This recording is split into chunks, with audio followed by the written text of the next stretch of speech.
This meeting of the Institute for Dental Specialists.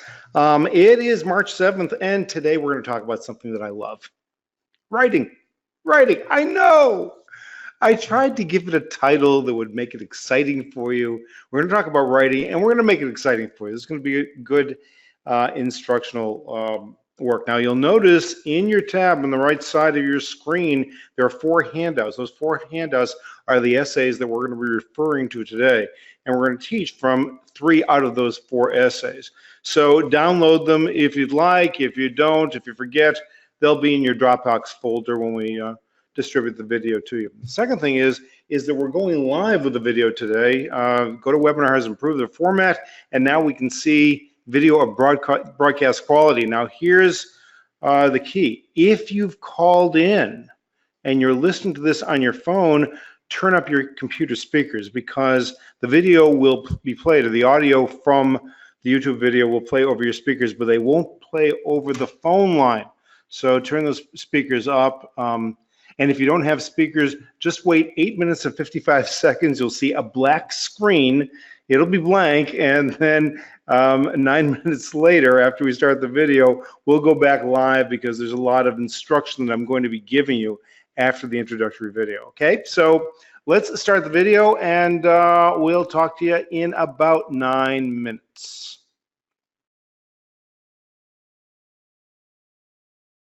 So let's talk about a favorite subject of mine, the written word. And before you turn off this video, just spend a little bit of time with me.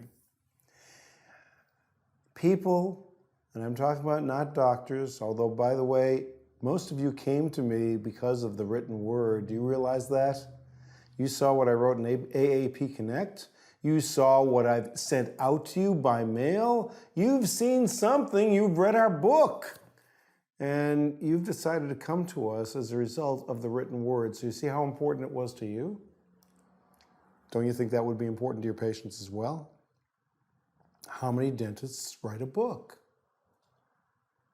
Now, by the way, writing a book seems like a daunting task. It really isn't, but after you've written one, you can say that.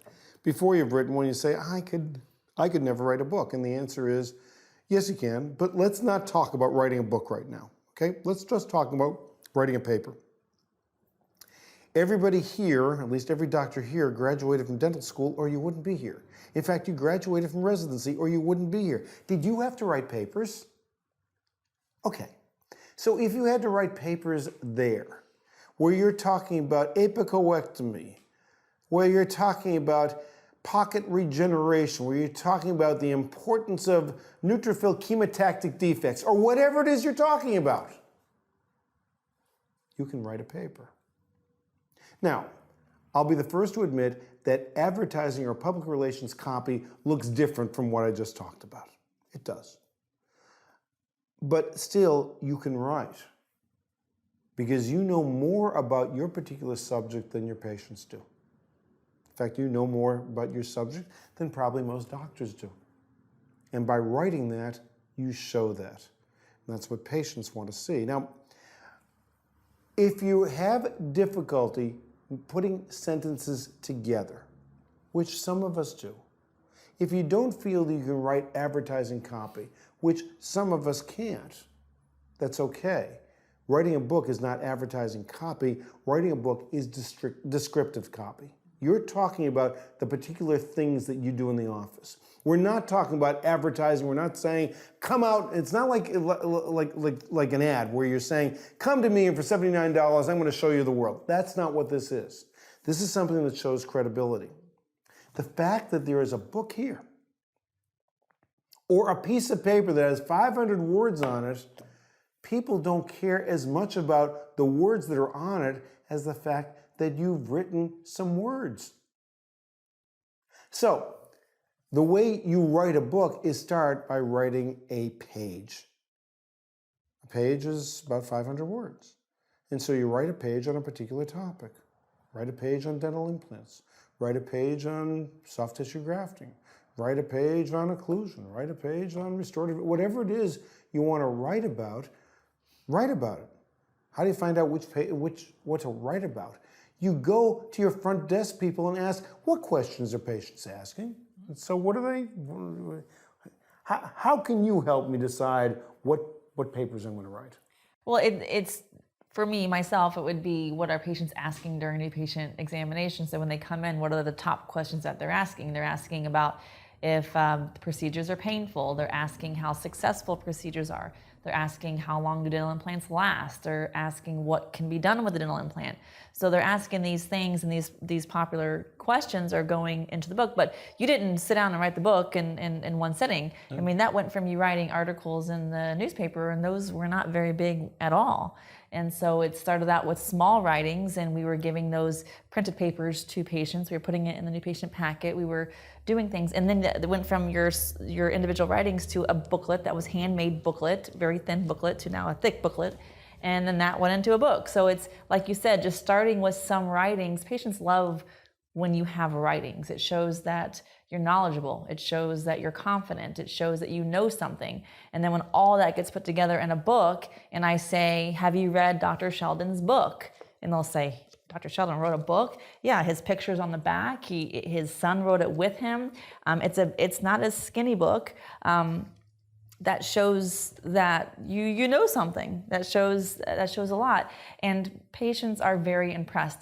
They don't know how easy it was for you to write this book, which it was. I mean, selfpublishing.com, isn't that how you did that one? Yep. So it's fairly easy, and a lot of our members have done this as well. There's a lot of members that found out how quick and easy it was for you to do this, and they have that, and they're selling it in their office as well, giving it out as gifts to their patients as well. But it says a lot about you when you have written a book that can be sold at Barnes and Noble. Yeah. Take a look at it though from a patient management and even a marketing perspective.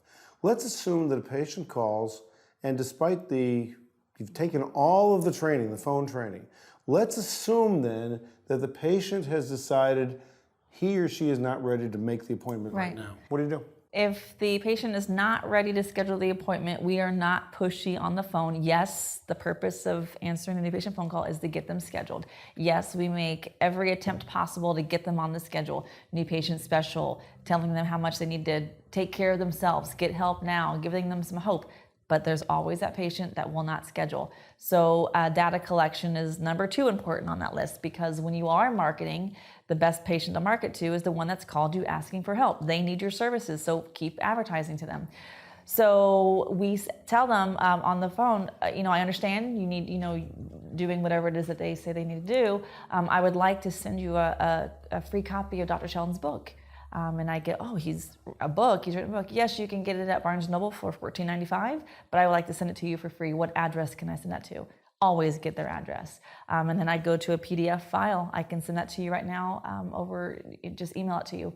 So what email address? And they'll give me their email address. So you're giving them that free book, free information, and they're giving you the data to then market to. That's right. And you do not have to write a book. So if your front desk staff member said, well, he just wrote a paper on dental implants, can I send that out to you? Instant data collection. Yes. And by the way, where does this data collection go? For us, it goes into Constant Contact. Constant Contact is we send out our monthly newsletters. You get mailings from the AIP through Constant Contact. Well, I have a database of people who are active members, and I have a database of people who are prospects. Some of you were prospects before you were members, and you were getting some regular information from us about something, not that's great about the AIP, something that would help you with your practice. Well, the same thing holds true for a patient. Something that would help you with what? Smiling, chewing, being free of pain, and not having your mouth stink. Those are the 4 things that patients are interested in. So if you write something about dental implants, you talk about sensitivity with regard to soft tissue grafting and how that'll improve sensitivity. It's those kinds of things. And if your front desk person or the person who's answering the phone has an arsenal of, what does it take? 4 papers, 5 papers that they can send out, all of a sudden they get the email address because I can email it right out to you. I can mail it out to you in hard copy. Better both. Why? Because you're getting all of the patient's data that you can use for future marketing, for drip, and what's called drip marketing later on. So the written word can be an extremely important public relations tool, not just for you, but for your staff, to make sure your staff has opportunities that they wouldn't have otherwise. We hope you have enjoyed this video. If you have any questions in regards to it, please email us. The American Association of Independent Periodontists is there to help every periodontal practice do better. I'm Dr. Lee Sheldon. And I'm Danielle Joyner. We'll see you on the next video.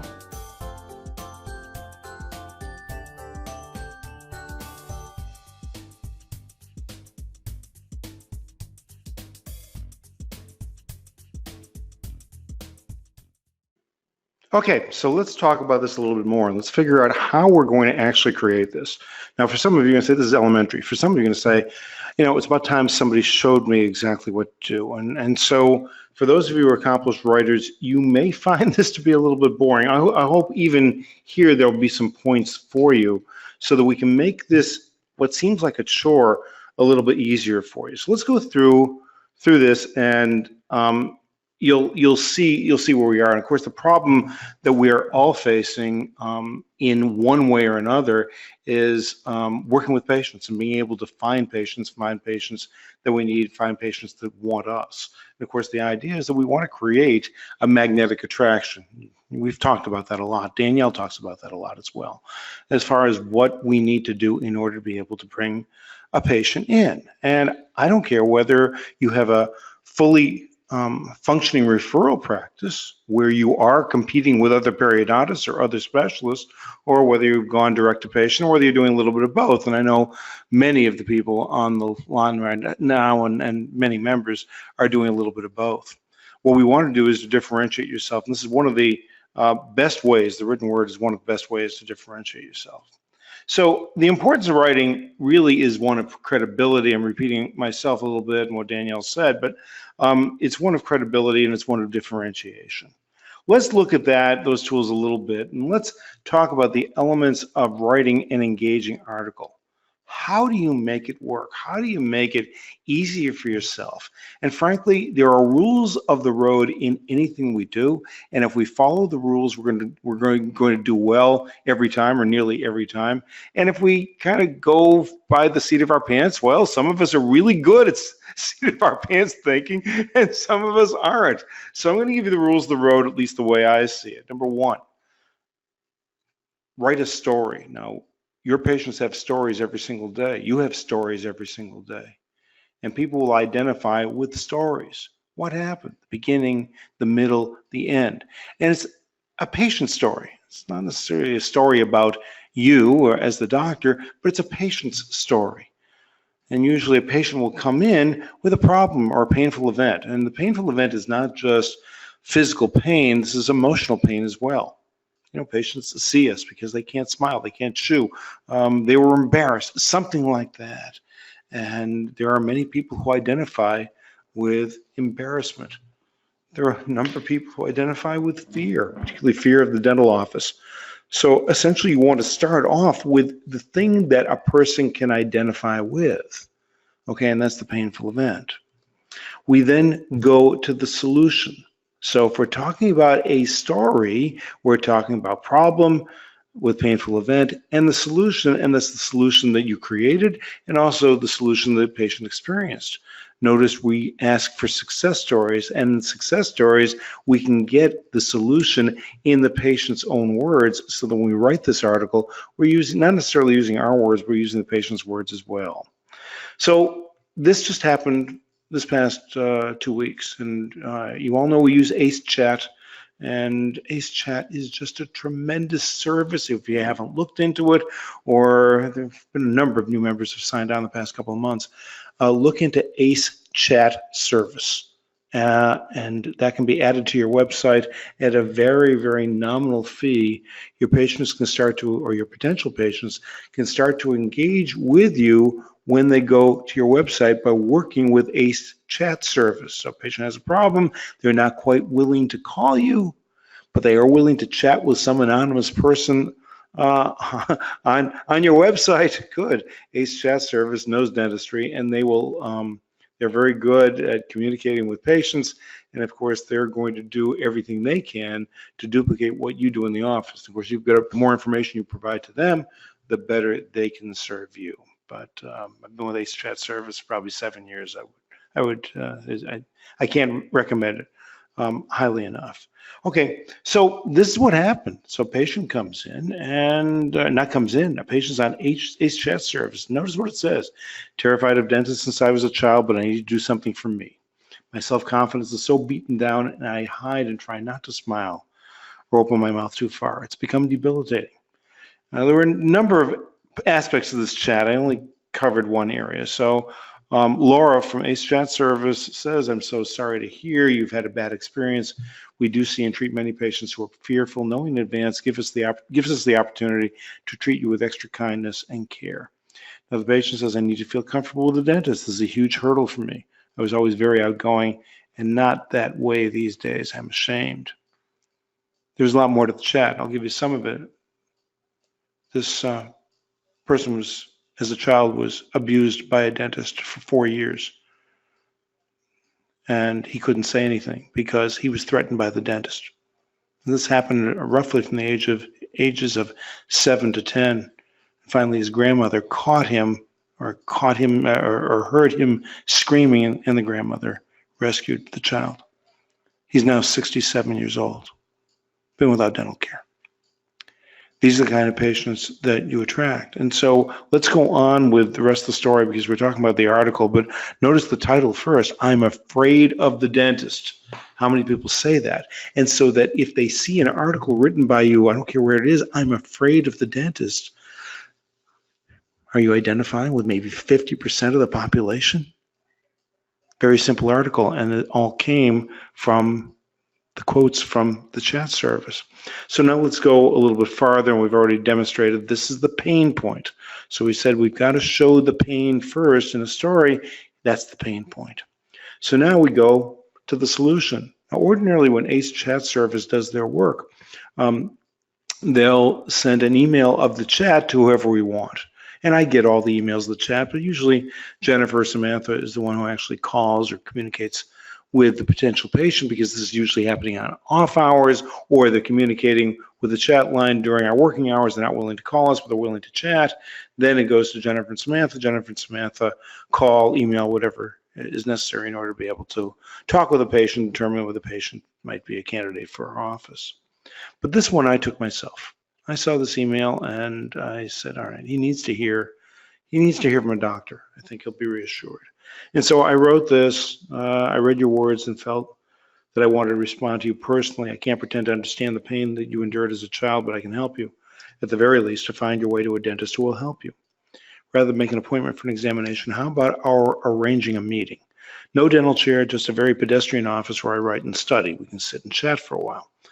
Just send me an email to this address and we'll figure out a time to meet. Lee Shelton, we're now arranging to meet and chat in my private office. I know many dentists who would do the same thing. Make that call, send a message to the dentist's website.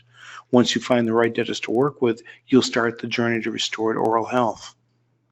Where can you publish this letter? Think of all the ways you can distribute this letter. I happen to write for a magazine, Senior Scene magazine in the local area. That's where this is going, but it's also going to every patient in constant contact. It's referred to in the video. And who knows where it will go once it's emailed to my existing patients. Do you think some of them might get forwarded to other people? Of course. Now, the rest of the story is it's a great story because essentially what happened, I'm going to tie everything together here. The patient did call our office and was ready for an appointment. And I said it would be an appointment only to talk in the reception room, not to go in the dental chair, and he readily accepted that. When he came into the office, he said, you know, I've seen your magazine, I saw your website, I've seen your sign for years. But when I heard the ad for the dental implant lecture with the host testimonial, the host recommending that he come for the dental implant lecture, he didn't come for the dental implant lecture, but that was the impetus to get him to call. He never attended the dental implant lecture, but he called our office just to show you how marketing ties in. You know, everything supports everything else. So is this a dental implant lecture stat? No, it's not. But the patient decided it's time for me. It's time to come in. So he and I chatted for about an hour, in the reception room. I said, "You ready to go in and just sit down in the dental chair? We're not going to do anything. We'll just sit down in the dental chair." He did. He sat down comfortably in the dental chair.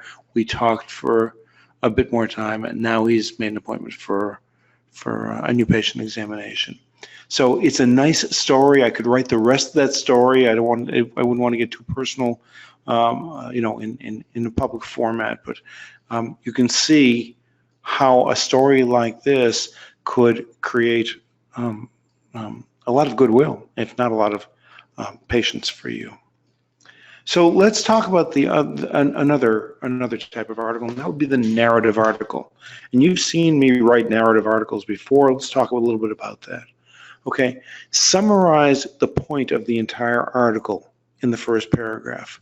So this goes back to newspaper writing, or even writing a paragraph that we would have learned when we were in school. Make sure that the entire message, or summary of the entire message, is in the first paragraph, and that way the person can determine whether he wants to continue to read or not. It also helps us to organize our thoughts, and I'm going to give you an example of that in just a second.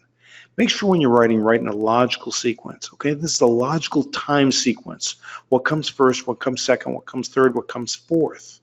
Just as if you were writing a treatment plan, that's exactly the way you write a narrative article.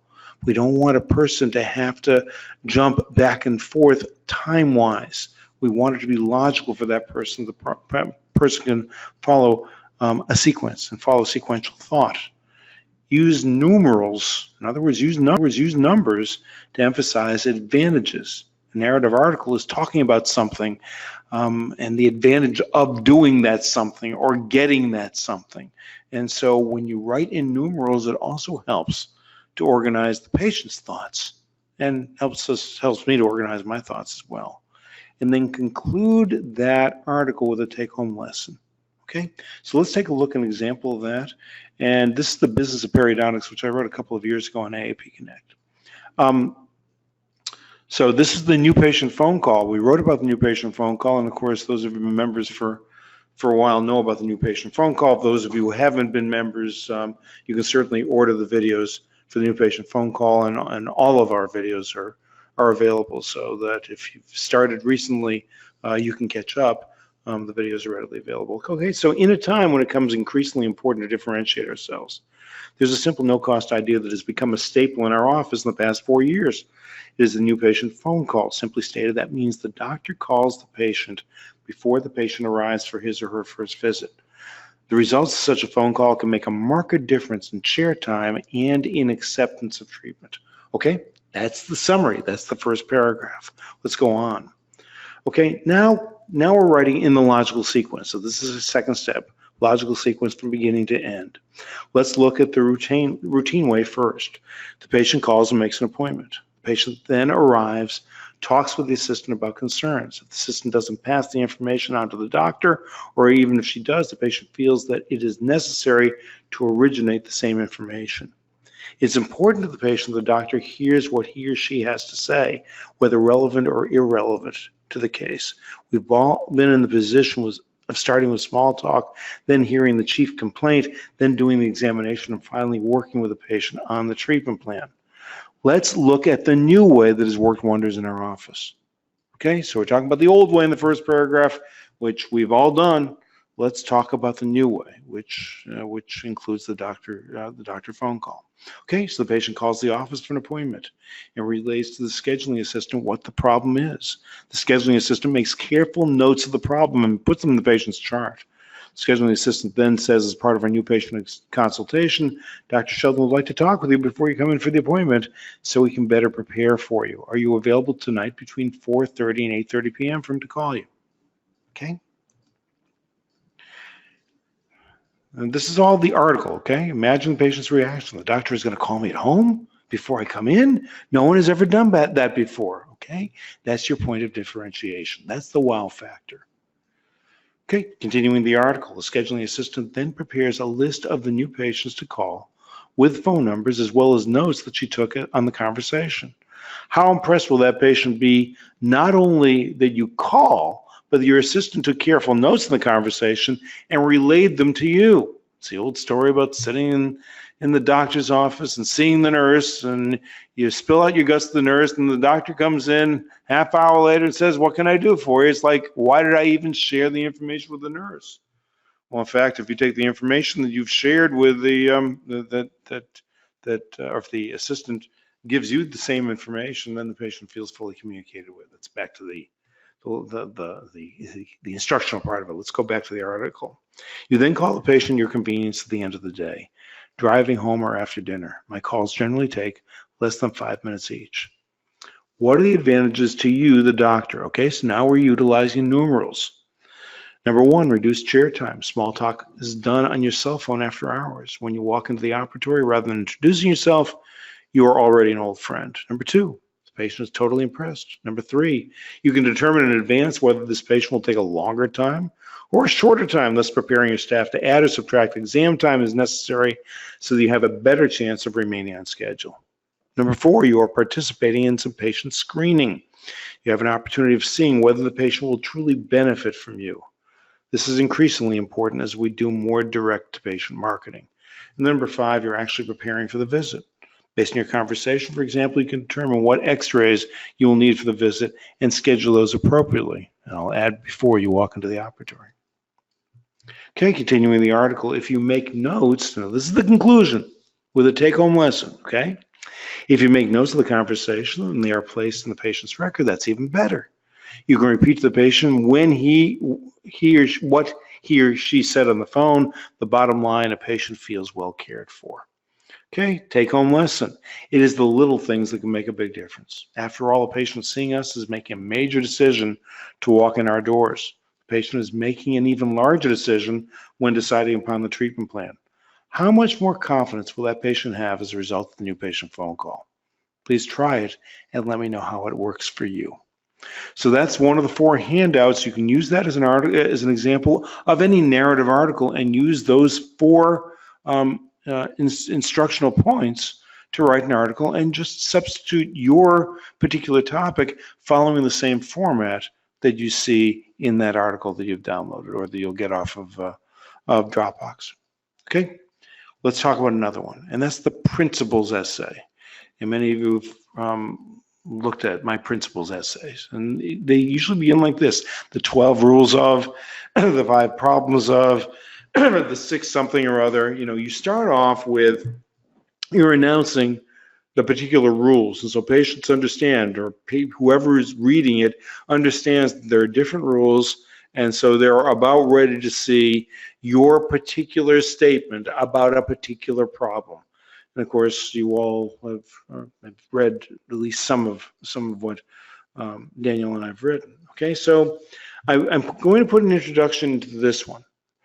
My charge is the periodontist. It is the part of the profession that I love the most, and I firmly believe is potentially the most capable of becoming the director of dentistry. Arrogance should serve no part in this, although I'm sure it does exist. However, as our practices and our quality of service is being assaulted from without, it is only appropriate to protect the patient as well as to protect our specialty. Such will be construed by some as arrogance. The difference between arrogance and cogent thought may be determined by the ability of the speaker or writer to look at the patient's best interest first, as well as to logically develop a case and arguments to support that case. So let's make some points and get a response. Okay, and now we go with the numbered principles. Okay, number 1, training the peri residents. You should expose the resident to all disciplines of dentistry to help the periodontal resident to have a full view of diagnostic and treatment options out there. Case conferences should look at the total patient, the total dental diagnosis and treatment plan. That's number 1. Number 2, training in and of itself does not qualify anyone to declare him or herself a director of dentistry. Number 3, the biologic training, and you can read this, yourself. I'm not going to read all 12 principles. I put 4 principles on this particular screen. You'll be able to look at the 12 principles. Where would you use this? You would use this when you're talking about what your standards of care should be in a dental office, or what the standards of care should be. And you'd write 12 points. You could talk anywhere from communication to sterilization to quality of follow-up to appropriate diagnosis. You can write that in a in your own little treatise, in your own little statement as to what your standards of care, what the standards of care should be. And of course, if you're writing it, that means your standards of care do follow that, those particular 8 rules, 10 rules, 12 rules, 14 rules, whatever number of rules you have. And you're sending this out to the patient, so the patient or potential patient, and even your existing patients, so they understand that there's a difference. That's what we're talking about by creating something that's different. And what you have written down may seem totally logical, and you say, everybody knows that. Well, you know what? Everybody doesn't know that. And the fact that you've stated it and you've put it in writing does make a difference. Think of all the ways that you could do this in terms of talking about your quality of care. Okay, some people say, listen, I need help. I'm just not a good writer. So let's talk about some writing help. The first one is Grammarly, and I'm going to go off this. I'm going to go onto onto Grammarly's website, and you're going to see what I mean.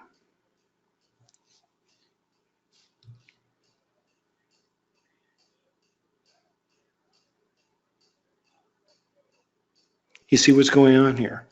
If you've made a mistake, Grammarly detects it. You then click on it, and Grammarly will give you the appropriate choice of words, syntax,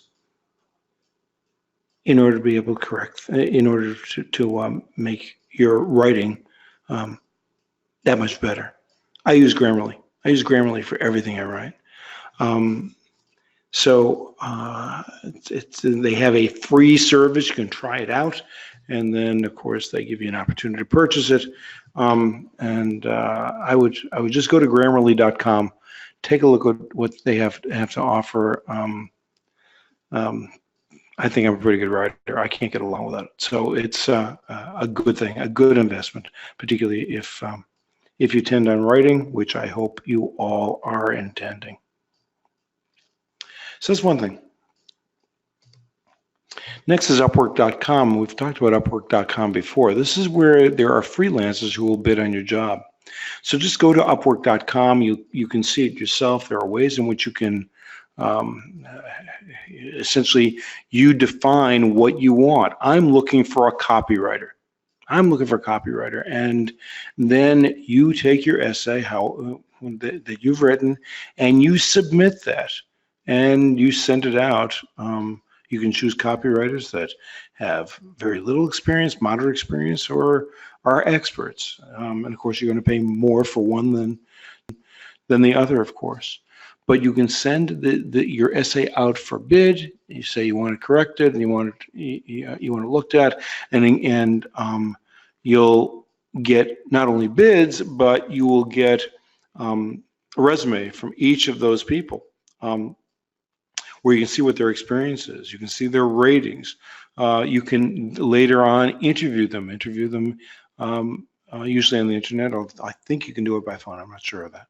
And then you can decide to hire somebody to help you ghostwrite your paper. So even once you've done the grammatical work, you're saying, gee, it just doesn't flow right. With Grammarly, maybe for $50, you'll get somebody to rewrite your paper for you. And now you have something that has more skilled writing. So for a relatively nominal fee, you can get these articles or your thoughts rewritten and have it look really, really good. The other thing would be to go to your high school, or go to your kid's high school. Who's somebody who writes, and the first place you might go would be the English department and find somebody, or perhaps you even know somebody. Maybe it's a teacher of yours, or maybe it's a child's teacher, or maybe it's somebody that is a patient of yours that could write the article for you. Doesn't cost very much, makes a tremendous difference. And of course, the better the copy, the better you look. So that if you write something, you give it to somebody and they say, hey, that's great writing, I love it. Good, stop right there. If you need some help, or somebody says you need some help, it's worth the fee to have somebody rewrite this. for you. And so whether we use Upwork.com and hire a freelancer, whether you go to your local community college, you go to your local high school, one way or the other, you can get somebody who can help you with that. I can't emphasize enough how important writing is. Writing has made a tremendous difference in our practice. And of course, as I've said before, you write article after article after article, you write a book. We won't talk about writing a book, but if you have some questions about writing a book, if you already have a number of articles written, you want to know what we did in order to be able to compile the book, just write to us, and I'll be happy to give you those steps to take to give yourself something that you can use and have that big. And by the way, the book doesn't have to be that large. If you write 500 words is worth 2.5 pages of a book, of a 6x9 book. So put a couple of pictures in there, and you can get a 100-page book pretty fast. And you can get this done, and it doesn't cost an arm and a leg to do it. And you can do it very effectively. And then there are ways in which you can just sit down with an interviewer, and the interviewer will write the entire book for you, and the company will do the entire design for you. Pay quite a bit more to do it that way, but you can have somebody write the book for you and be your ghostwriter. So if you want more information about that, just let me know.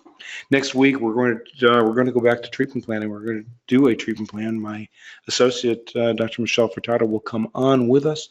Michelle is graduated from school probably about 5 years ago, and Michelle is going to give you his perspective. So particularly for the younger members, you'll want to come on because you'll see what Michelle has experienced working in her office.